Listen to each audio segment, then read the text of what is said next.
رخيصة وكمان شحاتة عشان يسددوا فلوس شحاتة تانية. لا تنمية ولا وبعدين وهيبقى ايه الحل العبقري بقى الفظيع الرهيب بقى اللي الافكار والخيال ايه اوعى حاسب يا جدع جمال الاخوان وعبقريتهم الصكوك. يبيع برضه، يقسم الشركات ويقسم الاصول والممتلكات اللي تملكها الحكومة المصرية وغيرها، يعني يقسموها حتت ويبيعوها برضه. ده مفيش خالص، ده كله بيع، كله بيع وشحاتة. ده كل اللي ما يملكه الإخوان في سياستهم الاقتصادية. كل ما يفعله الإخوان الآن هو التسول، وجعل مصر تتسول وتمد يدها للكويس وللوحش. الوحش هنا صندوق النقد، الكويس دي قطر، بلد عربي شقيق. ده صندوق النقد. رغم برضو بالمناسبة اوعى تتصور ان لو غرب او الامريكان مش عايزين جنيه يجي من قطر كان جه، عشان بس ونوع عشان خاطر عشان هنا في قلب لسه ما بيستحملش. مش زي يا جماعه، مش قلوب بلاستيك، احنا مش مركبين قلوب بلاستيك. فما تقوليش والنبي انه لو الامريكان مش عايزين دعم محمد مرسي قطر هتديله وهتواجه الامريكان وهتعصى السياسه الامريكيه، علشان لو على الاقل لو ما فيش ده في ده.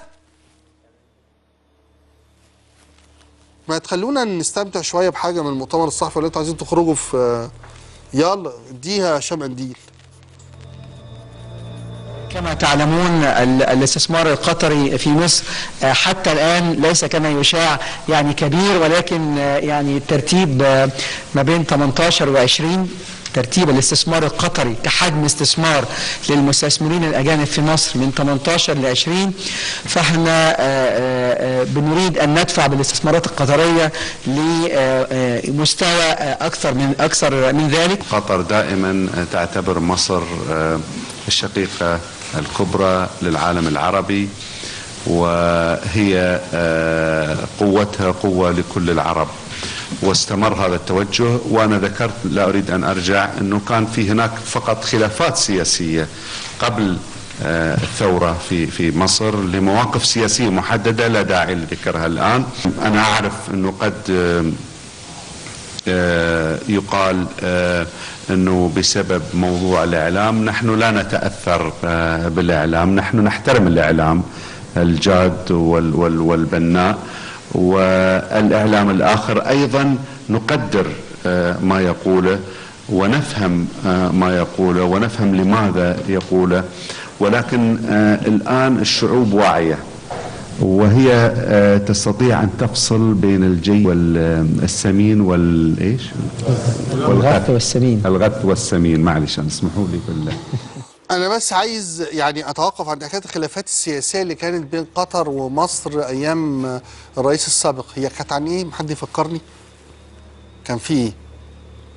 كان إنه قطر مثلا ضد إسرائيل ومبارك مع إسرائيل، ولا كان إيه بالظبط؟ قطر كانت بتسعى للديمقراطية في مصر والحكم مبارك كان استبدادي، فهي ما يليقش بمصر يعني حكم استبدادي، فقطر كانت بتواجه الحكم الاستبدادي ده، بدليل ان محمد مثلا مرسي حكمه نعيب وجنة ديمقراطية.